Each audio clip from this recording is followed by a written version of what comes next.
This episode of Walt Disney World Today is sponsored by DVCBuyResale.com.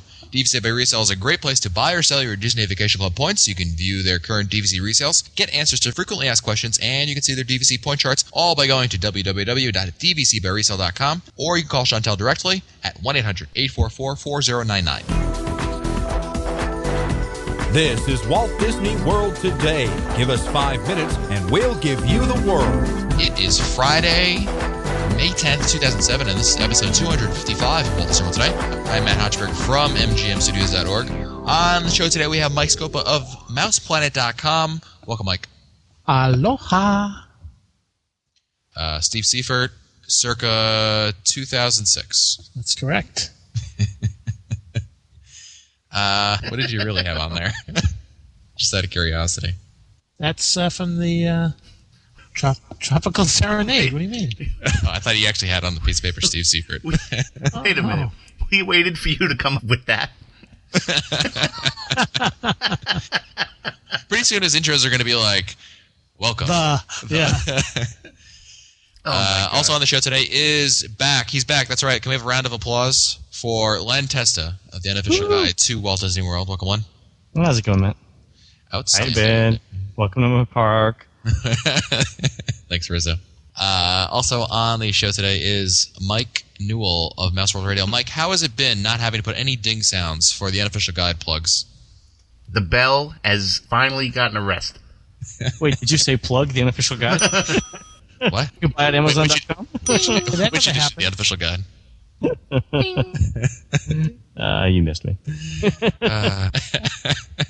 Well, on today's show, we're talking about the new FastPass system that's going to be coming out. If you haven't read yet, Disney's testing out a pilot FastPass program at Kilimanjaro Safaris. If you're listening to this in 2008, well, then clearly it's all happening, and you'll know all the answers to all these questions. But they're rolling out this new pilot program of a new FastPass, and what this FastPass is, let's first kind of identify some of the changes to the FastPass. Len, do you want to highlight those?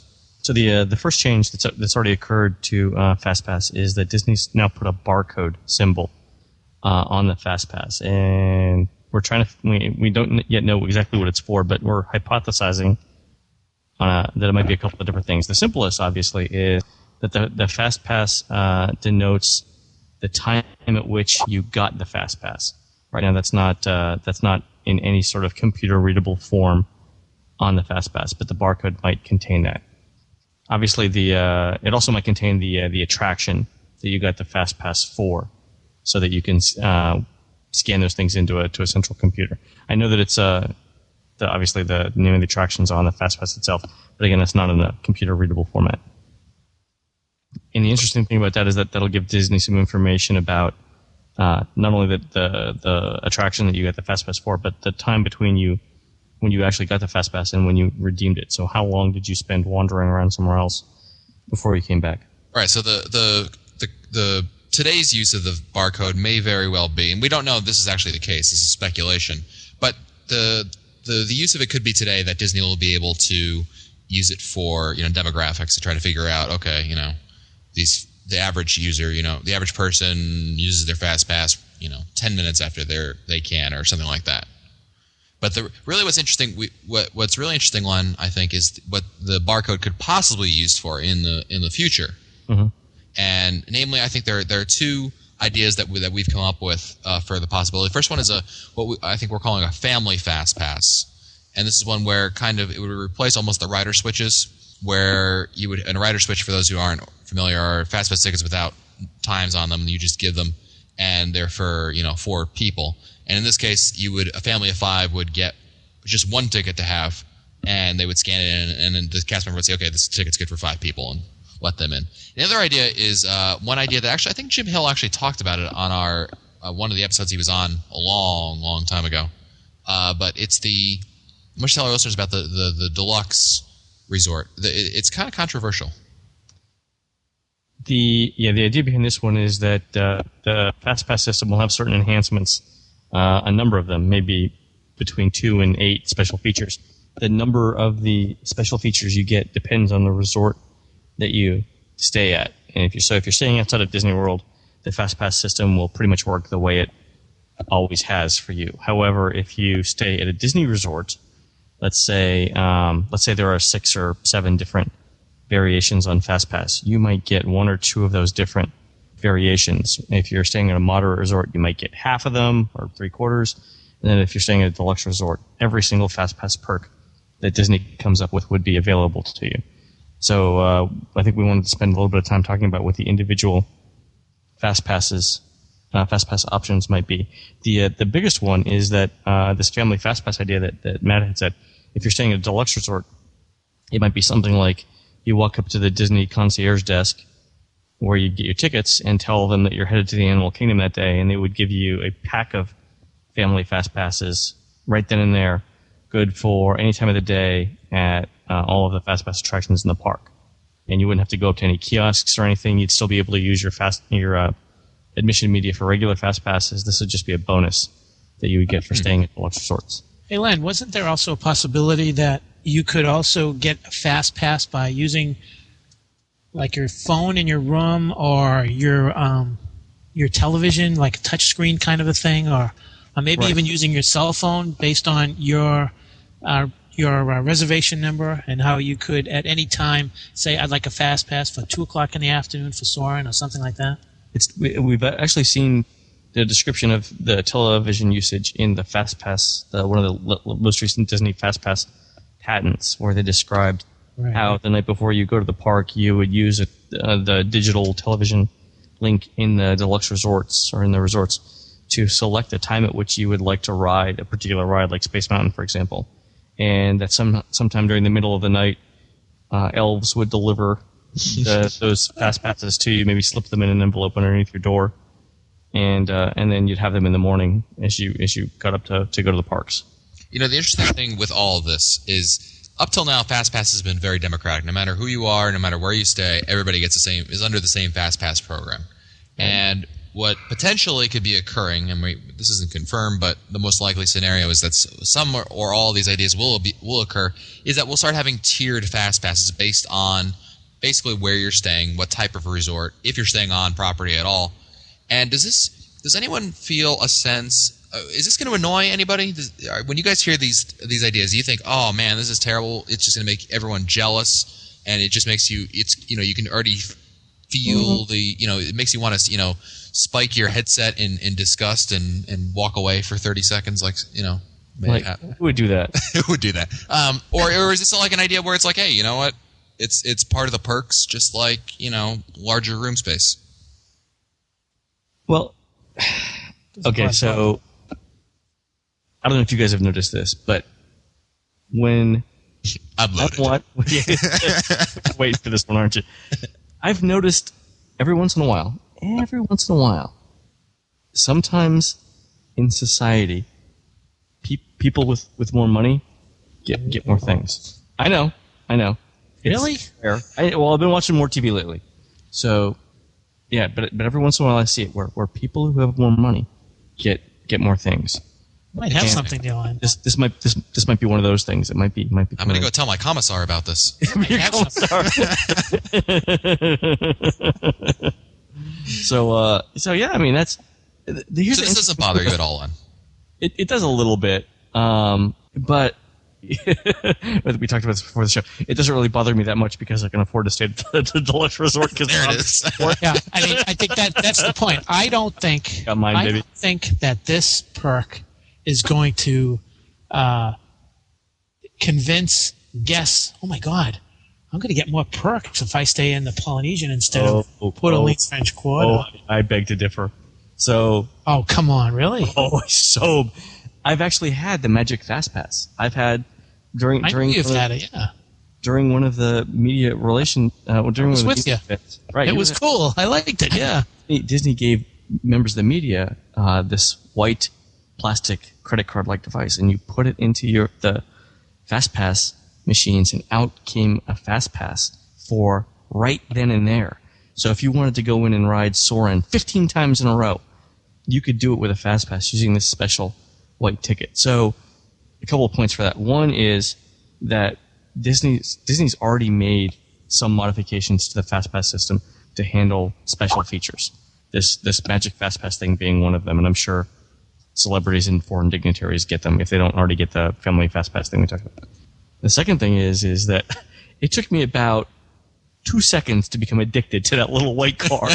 So why didn't they do this? Why didn't they say no matter what type of admission media you purchase, you can give that admission media some kind of a magic fast pass status by paying a surcharge on it, maybe, I don't know, $25, $50 more, so that when you put your admission ticket into the fast pass distribution box, it'll work as a magic fast pass. Why not do it that way? They would make more money. I love this idea. I know exactly why. So a couple of reasons. One, how much would you pay for it a day?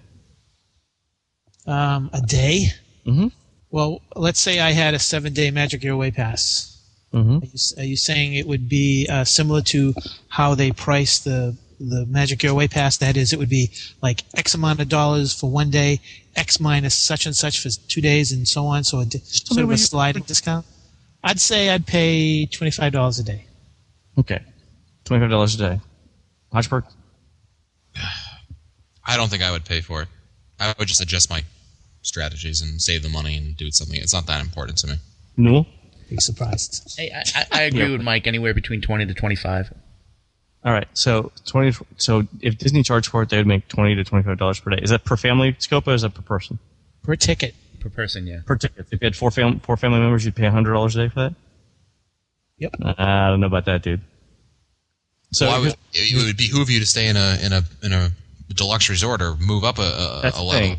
So the cost. Pay that much. Remember, for Disney, it's all about revenue. So if they can get more from you, see if they tie it to the deluxe resort, you're not only getting the perk, you're getting the perk of the fast pass perk. You're also getting perceived value in moving up from a moderate to deluxe resort.